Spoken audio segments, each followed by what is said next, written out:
지난 10년 동안 여자 축구는 놀라운 속도로 성장해 왔는데 더 많은 팬들이 경기를 시청하고 있으며 더 많은 선수들이 세계적인 스타로 떠오르고 있죠.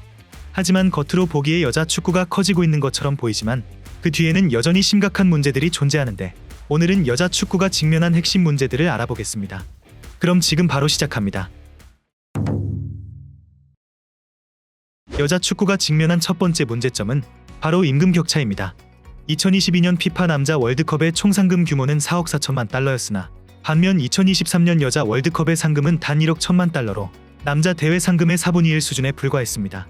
피파가 여자 대회의 상금을 인상했음에도 불구하고 여전히 엄청난 차이가 존재하는데 이러한 문제는 국제 대회에만 국한되지 않고 클럽 축구에서는 더욱 격차가 크게 나타나고 있죠. 호날두와 메시 등 많은 인기를 끌고 다니는 남자 선수들은 연간 계약과 광고 계약을 통해 수억 달러를 벌어들이지만 2023년 기준으로 여자 중에서 가장 높은 연봉을 받던 샘 커는 클럽 연봉으로 연간 약 50만 달러에 불과합니다. 이러한 격차를 초래하는 원인으로는 남자 축구가 훨씬 더 많은 수익을 창출한다는 점인데 프리미어리그와 라리가 같은 남자 리그는 TV 중계권과 스폰서십 등으로 매년 수십억 달러를 벌어들이지만 여자 리그는 같은 수준의 수익을 내지 못하기 때문에 동일한 급여를 지급하는 것은 비현실적이라는 주장이 많죠.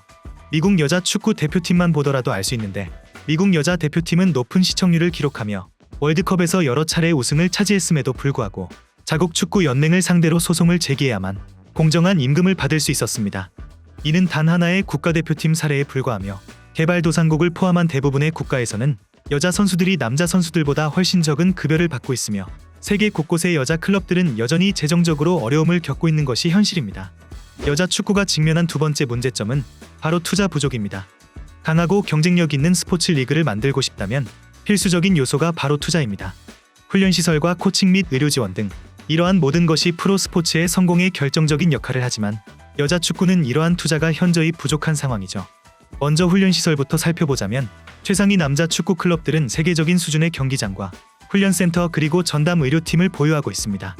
하지만 많은 여자 축구팀들은 기본적인 훈련 환경조차 제대로 갖추지 못한 경우가 많은데 일부 클럽들은 하부리그 남자팀과 훈련장을 공유하며 심지어는 전용시설 없이 공공운동장에서 훈련을 하는 경우도 있죠.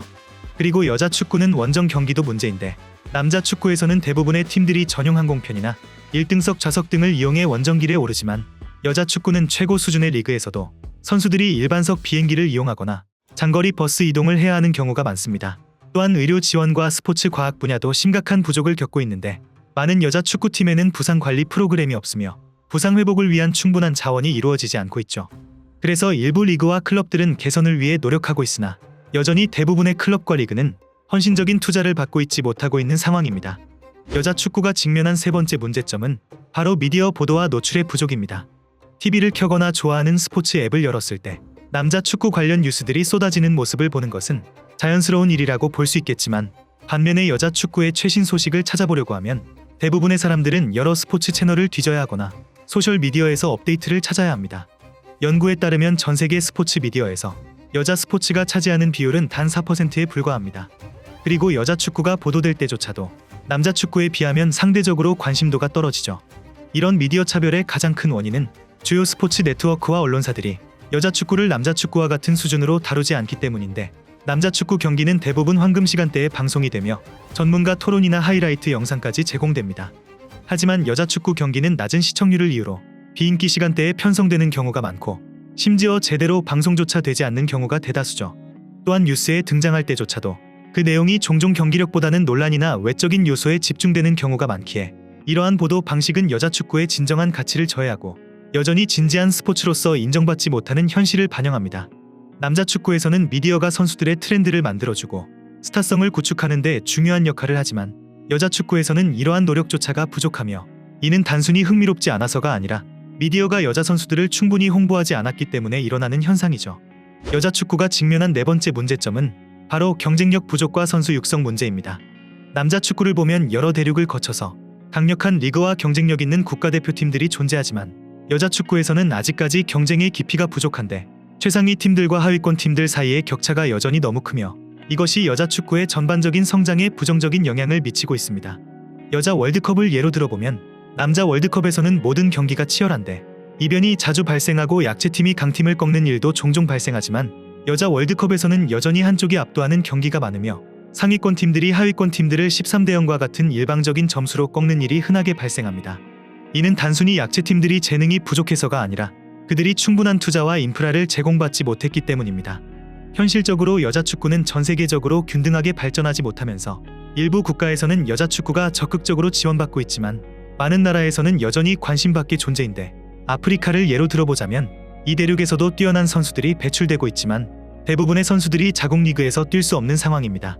나이지리아는 역사적으로 아프리카에서 가장 성공한 여자 축구 국가 중 하나이지만 선수들은 자국 리그의 낮은 수준과 열악한 환경 때문에 유럽으로 이적을 해야만 하는 상황이죠. 이처럼 자국 리그가 제대로 활성화되지 않는 국가가 많다 보니 많은 선수들이 축구만으로 생계를 유지할 수 없기 때문에 풀타임 선수로 활동하지 못하고 다른 직업을 병행하게 되면서 결국 이는 경기력 저하로 나타나게 되며 리그의 경쟁력을 떨어뜨리는 악순환을 낳게 됩니다. 여자 축구가 직면한 5번째 문제점은 바로 트랜스젠더 선수의 포함 여부입니다. 이 주제는 스포츠뿐만 아니라 정치와 사회 전반에서도 격렬한 논쟁을 불러일으키고 있는 문제입니다.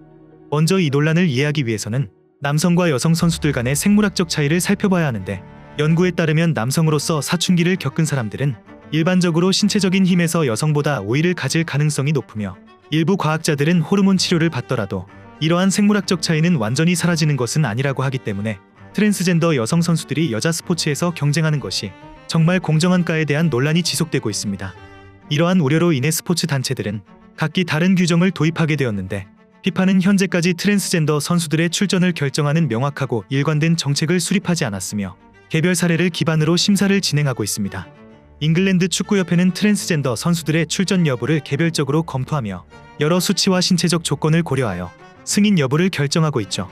또한 다른 스포츠 기구들은 특정 기간 동안에 일정 수준 이하의 테스토스테론 수치를 유지해야만 여자 리그에서 뛸 수 있도록 제한하는 방식을 택하고 있으나, 이러한 정책은 아직까지 국가나 기관마다 차이가 크며 아직까지 국제적으로 통일된 기준이 존재하지 않습니다.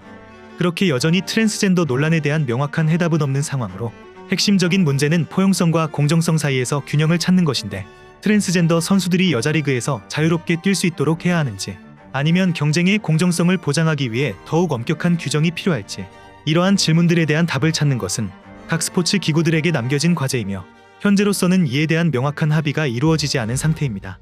이렇게 지금까지 여자 축구가 직면한 문제점들을 알아보았는데, 최근 몇 년 동안 여자 축구는 역사적인 도약을 이루어냈지만 여전히 아직 해결해야 되는 문제들이 많은 상황입니다. 앞으로 여자 축구가 더 발전할 수 있을지, 아니면 계속해서 인기 없는 스포츠로 남을지, 여러분들은 여자 축구에 대해 어떻게 생각하시나요? 댓글로 많은 의견 남겨주시면 감사하겠습니다. 그럼 이번 영상은 여기서 마치며 지금까지 에띵이었습니다.